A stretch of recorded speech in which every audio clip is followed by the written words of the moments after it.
Hey, what's up guys? Brad with the Squared Away Everyday channel, and today we're going to be taking a look at the biggest wheel and tire combos you can get on your 3rd gen Tacoma or your 5th gen 4Runner. Now, if you don't know, the 3rd gen Tacomas run from 2016 to present, and the 5th gen 4Runners run from 2010 to present. It is currently 2021, and the likelihood of both of those generations of vehicles continuing on past 2021 is very good. So 3rd gen Tacoma, 5th gen 4Runner, make sure you've got one of those, and this video will apply to you. Now, I did a video on this like a month ago, but it was specifically geared around 17-inch wheel and tire setups with the combo of a TRD Pro SEMA wheel. And in hindsight, that was so dumb. I should have just done a video like I'm doing today, which is a full comprehensive video on 17-inch setups, 16-inch setups, and then we'll talk about offset and what to look for in the wheel that you're going to buy if you're going to do an aftermarket wheel.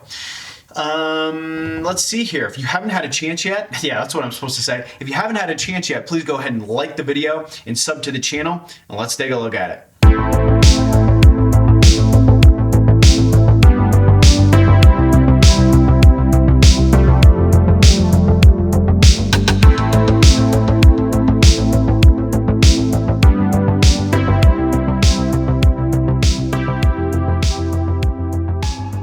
So first things first with this whole thing, we need to realize we're trying to fit the biggest wheel and tire combo that we can on your stock rig. So naturally with that, you do need to expect that you're gonna have some light rubbing. So full crank in reverse, full crank going forward, one way or the other, I don't know. You are going to have some sort of light rubbing. Is it anything to where we need to worry about the structural integrity of the tire or damaging the vehicle? No, it's certainly not. But if this is something that bothers you, go ahead and get your Dremel out a little bit of material where you have the rubbing, and then boom, bada bing, all has been fixed. Okay, so there's that little deal there. Now, when we're actually picking out, oh, and a quick thing on rubbing in general, alignment is so important. I mean, some of you may go out and do this, 17-inch setup or a 16-inch setup and have no rubbing at all because you had a very good alignment tech.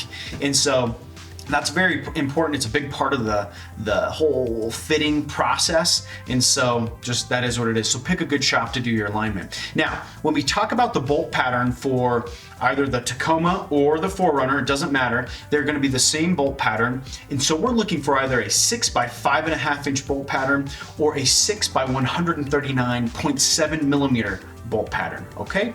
They're both the same, just some wheel companies like to use metric and so on and so forth. So if you get one of those 6 by 5.5 inch or 6 by 139.7 millimeter, it's the same spec there, okay? Now, when we talk about the offset of the wheel, if we have a 0 offset, let's just say we're looking at the tread of a wheel or of a tire here in the wheel. If we have a 0 offset, the hub mounting surface is in the center of that wheel.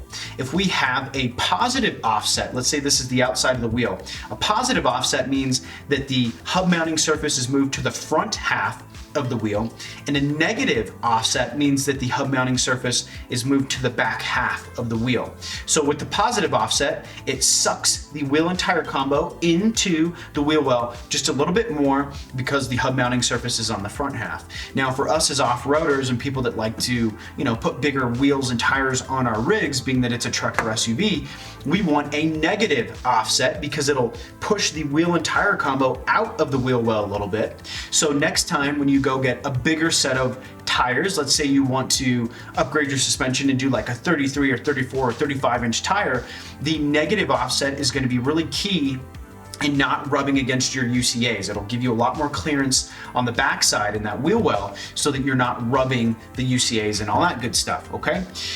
So if you don't plan on upgrading your rig, like your suspension, and going with a 33 or 34 or 35 inch tire, you can just go with like a 0 to a negative 10-ish millimeter offset. If you do plan on upgrading your rig at some point and running that 33, 34, or 35 inch tire, go ahead and get a negative 10-ish millimeter offset. And again, once you run that chunkier tire, it's good for a bunch of reasons, but the big one, it'll give you more clearance on the back end. And also, once you start to run that wider tire, you have more wheel to hold that tire on there, if that makes sense. So it's not dipping in so much.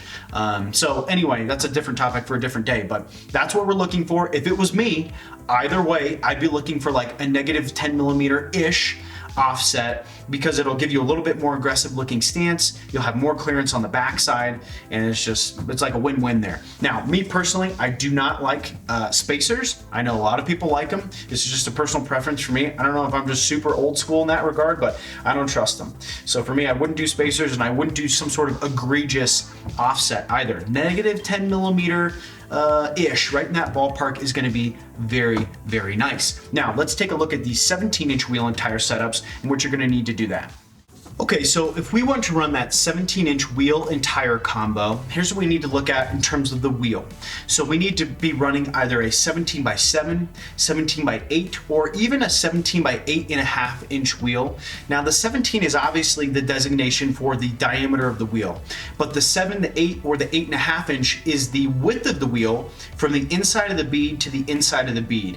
If you plan on running a wider and chunkier tire down the road after you upgrade your suspension, go ahead and run that 17x8 or 17x8.5 inch wheel. It's just going to be better for you to support that wider, chunkier tire down the road. Now, same thing, it's the same bolt pattern that we talked about earlier, and personally, I would like to see you run a negative 10 millimeter-ish offset, and you can go with a -8, -6. I would just try to be in the negatives just so that you get more clearance on the backside and you get a little bit nicer, aggressive looking stance. Okay, now in terms of the tire that we're actually going to wrap that wheel in, it's going to be a 275, 70, or 17-inch tire, and that's going to yield you a 32.16 inch tire height-wise and a 10.83 inch width tire. So just a little bit under 11 inches wide and a little bit over 32 inches tall. And that is going to look very nice on either the Tacoma or the 4Runner. It fills out the wheel well very nicely.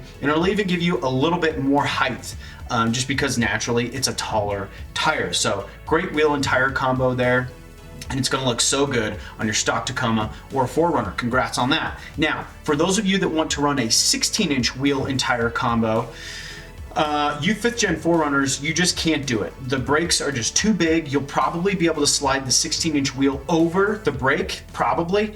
But once you get any sort of movement, it's just bad news bears from there. So just don't do it. Just go ahead and run the 17-inch wheel and tire combo if you own the 5th gen 4Runner. Now, you 3rd gen Tacoma owners, it kind of sucks because the biggest wheel and tire combo for the 16-inch variant is about a 1/2 inch shorter and about a 1/2 inch more narrow than the 17-inch variant. And that's just because there's just the availability of tires and the commonality of these tires, that's what you're gonna get. Why would we want to do that in the first place? Why would we want to run the 16-inch combo? Well, like me, if you're like me at all, I like to have more tire than wheel. So for me, I like to have a real tall sidewall, and you get these nice chunky looking tires, and they look very good aesthetically. And so if you want to avoid running your 17-inch wheel and tire combo, and then you upgrade your suspension, and then you have to go sell the 17-inch and then drop down to a 16, whatever. If you want to avoid that, then this is a good way to do it. And so here you go. The wheel combo that we're going to be looking at for the 16-inch variant is going to be either a 16x7, 16x8, or 16x8.5 inch wheel. And again, the 7, 8, and 8.5 inch designations are just the width from the inside of the bead to the inside of the bead. And we want, you know, some sort of negative offset all the way up to 10 millimeter. And then the bolt pattern's the same, either a 6x5.5 inch, 6x139.7 millimeter, or that's it. That's all you can do. And then when we're talking about the actual tire designation on that 16-inch wheel, this is going to be a 265, 75, 16-inch tire. So a 265, 75, or 16-inch tire, and that's going to yield you a 31.65 inch height on your tire, and it's going to yield you a 10.43 inch width. So again, about a 1/2 inch shorter and about a 1/2 inch more narrow than the 17-inch designation that we talked about. But if you plan on upgrading your suspension soon and you don't want to have to go swapping out wheels, then this is a good way to do it. So that's pretty much it. I don't think, I'm just looking at my notes here, I don't think I have anything else that I really wanted to talk about in this video regarding that. So if you have any questions, feel free to comment down below. And if you haven't had a chance yet, please go ahead and like the video and sub to the channel, and we'll see you in the next one.